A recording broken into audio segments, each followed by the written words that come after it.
भाईजान को जहां मौका मिलता है वहीं अपनी टोपी रखकर या तो मज़ार पर टोपी रख दी जाती है, मज़ार बना ली जाती है, या मस्जिद खड़ी कर दी जाती है, या फिर उस जगह को वक्फ की संपत्ति बताने की कोशिश की जाने लगती है। उत्तर प्रदेश के बागपत में ऐसी ही हरकत हुई है, बल्कि वहां तो मियां भाई एक कदम आगे बढ़ गए।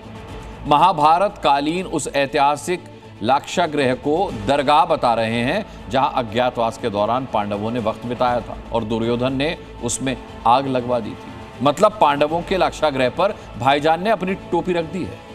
एक बार फिर वक्फ बोर्ड ने दावा ठोकते हुए दरगाह बताया है इस जमीन को।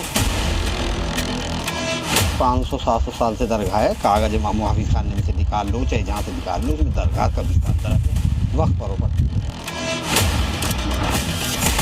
एक जांच होने के बाद में यहाँ तो दरगाह का कोई मतलब ही नहीं। इसके बारे में तो मैं केवल यही कहूंगा कि विनाश काले विपरीत बुद्धि। सीएम योगी ने विनाश काले विपरीत बुद्धि वाली ये बात यूं ही नहीं कही है, ये इशारा है। इशारा उस एक्शन का जो तब होता है जब कट्टरपंथी अपनी हदों को लांघते हैं, सनातनी प्रतीकों से खिलवाड़ करते हैं।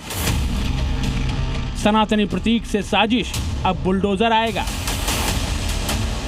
ये साजिश बागपत में की गई है, जहां साल भर पहले महाभारत कालीन लाक्षागृह की जिस आग पर कोर्ट ने अपने फैसले से पानी डाला था, उसी आग को फिर से भड़काने की कोशिश की गई है। उसे मियां भाई ने वक्फ की प्रॉपर्टी बता दिया है। भाईजान ने लाक्षागृह को वक्फ प्रॉपर्टी बताया। महाभारत कालीन लाक्षागृह को सरकार के उम्मीद पोर्टल पर दरगाह के रूप में दिखाया गया है, जबकि फरवरी 2024 में ही कोर्ट इसे महाभारत कालीन लाक्षागृह मानते हुए दरगाह बताने वाली याचिका को निरस्त कर चुका है। एक बार फिर वक्फ बोर्ड ने दावा ठोकते हुए दरगाह बताया है इस जमीन को। मैं लाक्षागृह स्थल पर ही मौजूद हूं, आप देख सकते हैं यहाँ पर वो लाक्षागृह है। ये सुरंग है, इस सुरंग को आप देख सकते हैं। इस सुरंग से ही बताया जाता है कि पांडव अपनी जान बचा करके बाहर निकले थे। लाक्षागृह के खिलाफ दरगाह वाली साजिश ने 1970 में जन्म लिया था, जब बरनावा के रहने वाले मुकीम खान नाम के शख्स ने लाक्षागृह को दरगाह, बदरुद्दीन की मजार और कब्रिस्तान बताते हुए कोर्ट में मुकदमा दायर किया था। 55 साल तक चले मुकदमे के बाद 5 फरवरी 2024 को सिविल कोर्ट ने प्राचीन टीले को लाक्षागृह मानते हुए मुस्लिम पक्ष की याचिका खारिज कर दी। हालांकि मुस्लिम पक्ष ने इस फैसले को जिला एवं सत्र न्यायालय में चुनौती दी है, जिस पर अब भी सुनवाई चल रही है। लेकिन इसी बीच सरकार के उम्मीद पोर्टल पर मुस्लिमों ने लाक्षागृह को दरगाह के रूप में दर्ज करा दिया। एक जांच होने के बाद में यहाँ तो दरगाह का कोई मतलब ही नहीं। वक्त की संपत्ति तो तब होगी, आप जांच कर ले आकर के। और दूसरी बात, पुरातत्व विभाग पिछले 6 महीने तक जांच करके गया है, यहाँ उन्होंने अपनी रिपोर्ट दे करके रखी है। कहीं कुछ चिंता हो, ये सब बेकार की बात है। इनकी आदत रही है कि वक्त के नाम पर कहीं भी कुछ भी दर्ज करा लो, कहीं कब्जा कर लो। हालांकि मियां भाई अब भी छाती ठोंक कर लाक्षागृह को दरगाह बताने वाली जिद पर अड़े हुए हैं। कह रहे हैं इसके सबूत तो 600 से 700 साल पुराने हैं।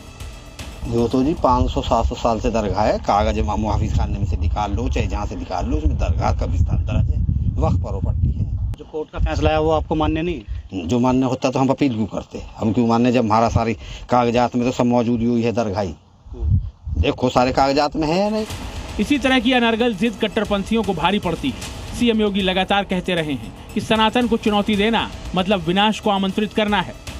सनातन धर्म सबके कल्याण का मार्ग प्रशस्त करने वाला धर्म है और सबके कल्याण का मार्ग प्रशस्त करने वाले इस शाश्वत व्यवस्था पर जब कोई प्रहार करेगा तो स्वाभाविक रूप से स्वयं के विनाश को ही आमंत्रित करेगा।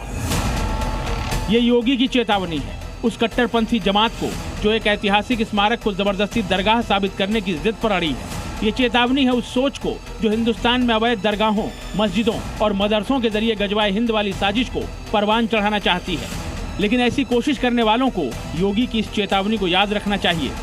ये नया भारत संविधान के अनुरूप चलेगा, शरीयत के अनुरूप नहीं।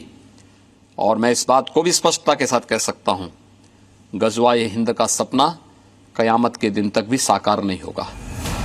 सीएम योगी की ये चेतावनी उन कट्टरपंथियों को सुन लेनी चाहिए और अपने दिमाग में अच्छे से बिठा लेनी चाहिए, जो बागपत के ऐतिहासिक लाक्षागृह की पहचान को बदलने की मंशा पाले हुए हैं। वरना ऐसी कोशिशों का अंजाम क्या होता है योगी कई बार दिखा चुके हैं। कुलदीप चौहान के साथ ब्यूरो रिपोर्ट, जी मीडिया।